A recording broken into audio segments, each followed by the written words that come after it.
Guntur Karam 2 hour 35 minutes run time తో present theaters లో run అవుతుంది.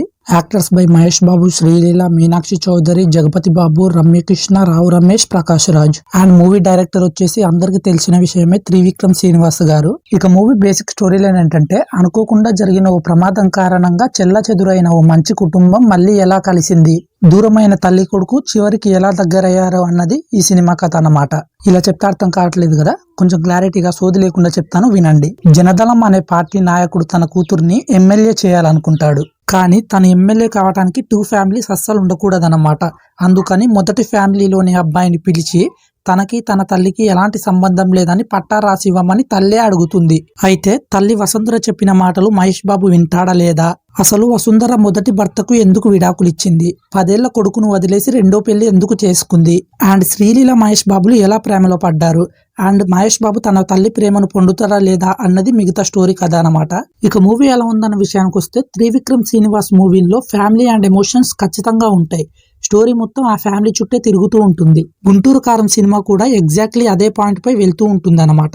ఇలాంటి స్టోరీస్ రావడం ఇండస్ట్రీకి కొత్తేమీ కాదు. ఇంకా క్లారిటీగా చెప్పాలంటే త్రివిక్రమ్ శ్రీనివాస్ స్టోరీ చూసింగ్ ఇలా ఉంటుందన్నమాట. ఇక మూవీ చూస్తున్నంతసేపు అలా వైకుంఠపురంలో అజ్ఞాతవాసి, అత్తారింటికి దారేది మూవీస్ లో స్టోరీ లైన్ గుర్తొస్తుంది. అంతేకాదు మామూలుగా త్రివిక్రమ్ శ్రీనివాస్ మూవీలో ఉండే ఆయన మాటలు, ఆయన డైలాగ్స్ కూడా ఈ మూవీలో అసలు ఏం కనిపించలేదు. ఇక కామెడీ విషయానికి వస్తే మాత్రం ఏమాత్రం తగ్గలేదు.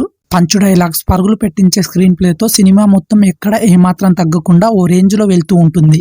ఇక సినిమా స్టార్టింగ్ లోనే అసలు కథ ఏంటి, మూవీ మొత్తం ఎలా సాగబోతుంది అనే పాయింట్ ని రివీల్ చేశారు డైరెక్టర్ గారు. మహేష్ బాబు ఎంట్రీ మాత్రం అద్దరిపోతుంది. తనదైన కామెడీ టైమింగ్ తో ఇరగదీసేశాడు. ఇక నాది నక్లేసు గొలుసు అనే సాంగ్ లో శ్రీలీల మహేష్ బాబు వేసే స్టెప్పులకి థియేటర్ మొత్తం దద్దరిల్లిపోతుంది, కేకలు పుట్టించేస్తారు. ఇక ఇంటర్వ్యూ ముందు వచ్చే యాక్షన్ ఎపిసోడ్, ఎమోషన్ సీన్స్ బాగుంటాయి. అసలు హీరోకి తన తల్లి ఎందుకు దూరమైందన్న విషయాన్ని ఫస్ట్ హాఫ్ లో రివీల్ చేయకుండా సెకండ్ హాఫ్ పై ఇంపాక్ట్ క్రియేట్ చేసేలా డైరెక్టర్ గారి స్క్రీన్ ప్లే ఉంటుంది.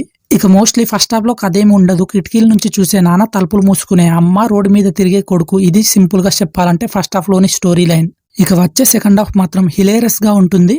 లేడీస్ తో హీరో చేసే యాక్షన్ ఎపిసోడ్, అజయ్ క్యారెక్టర్ తో పండించే కామెడీ బాగానే వర్కౌట్ అయింది. అయితే ఈ సినిమా మొత్తంలో నన్ను డిసప్పాయింట్ చేసిన విషయం ఏదంటే, వచ్చే క్లైమాక్స్ సీన్ మాత్రం అందరు ఎక్స్పెక్ట్ చేసిన విధంగానే ఉంటుంది. పెద్ద ట్విస్టులు కూడా లేవు. మూవీ ఎండింగ్ లో రమ్యకృష్ణ మహేష్ బాబు మధ్యలో జరిగే సీన్ హార్ట్ కి టచ్ అవుతుంది. అసలు కొడుకుని ఎందుకు దూరం పెట్టాలనుకుంది అనే పాయింట్ కూడా కన్విన్స్ గానే ఉంటుంది. ఇక టెక్నికల్ విషయానికి వస్తే సినిమాటోగ్రఫీ బాగుంది. ప్రొడక్షన్ వాల్యూస్ కూడా మూవీకి తగ్గట్టే ఉన్నాయి. ఇక మూవీలో వచ్చే సాంగ్స్ అండ్ బీజిఎం కూడా ఎక్సలెంట్ గా ఉంది, మీరందరూ వినే ఉంటారు. ఇక ఓవరాల్ గా మూవీని ఫ్యామిలీతో కలిసి చూడొచ్చా లేదా అంటే ఖచ్చితంగా చూడొచ్చు. మూవీలో ఎక్కడ ఏమాత్రం అడల్ట్ కంటెంట్ ఏమాత్రం లేదు. ఇది గైస్ గుంటూరు కారం మూవీ రివ్యూ కనుక మీకు నచ్చినట్టయితే ప్లీజ్ లైక్ చేయండి. అండ్ ఇలాంటి మోర్ ఇంట్రెస్టింగ్ మూవీ రివ్యూస్ కోసం ఖచ్చితంగా మన ఛానల్ ని సబ్స్క్రైబ్ చేసుకోండి.